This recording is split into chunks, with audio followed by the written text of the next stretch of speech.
I welcome you to the series. Our text today is from the book of Genesis, chapter 21, from verse 1 to 11. And it is the story about the birth of Isaac. That God has finally blessed Abraham and Sarah with a gift of their own son, whom they named Isaac.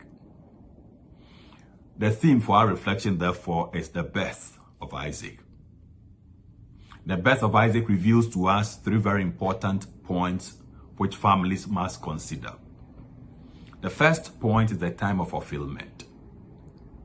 At age 100, God fulfills the promise he made to Abraham. This promise we know was made when Abraham was 75 years. This means that it took 25 years for this promise to be fulfilled. Can we therefore imagine the pain of waiting for this long? Nonetheless, the point of emphasis is the faithfulness of God to his promise.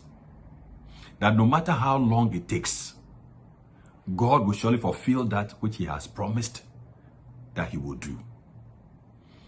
No wonder in the first two verses of chapter 21, the element of fulfillment is stressed about 3 times.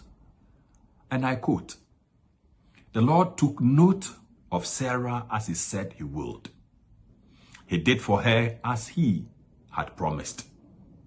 Sarah became pregnant and bore Abraham a son in his old age, at the time that God had stated, unquote.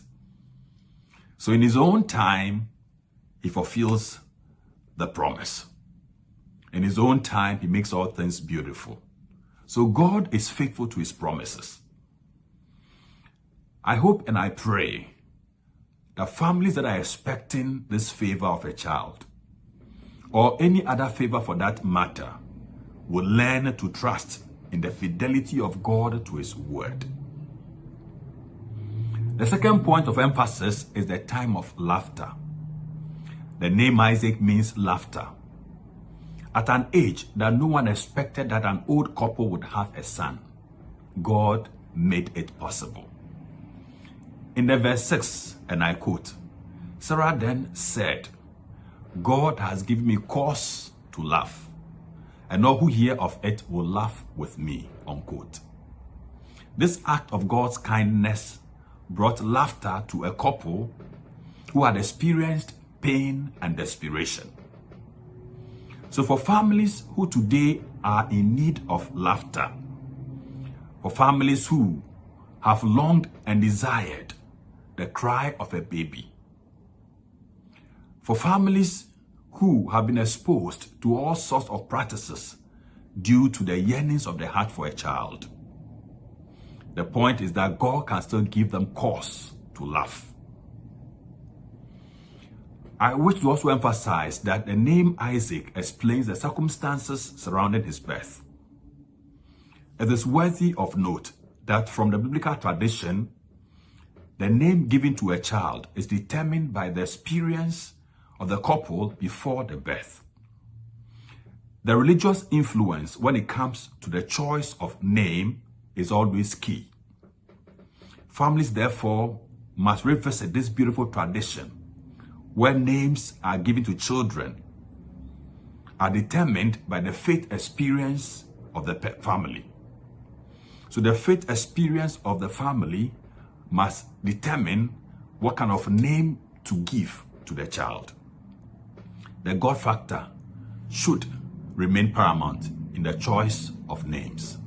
The third point is the display of selfishness.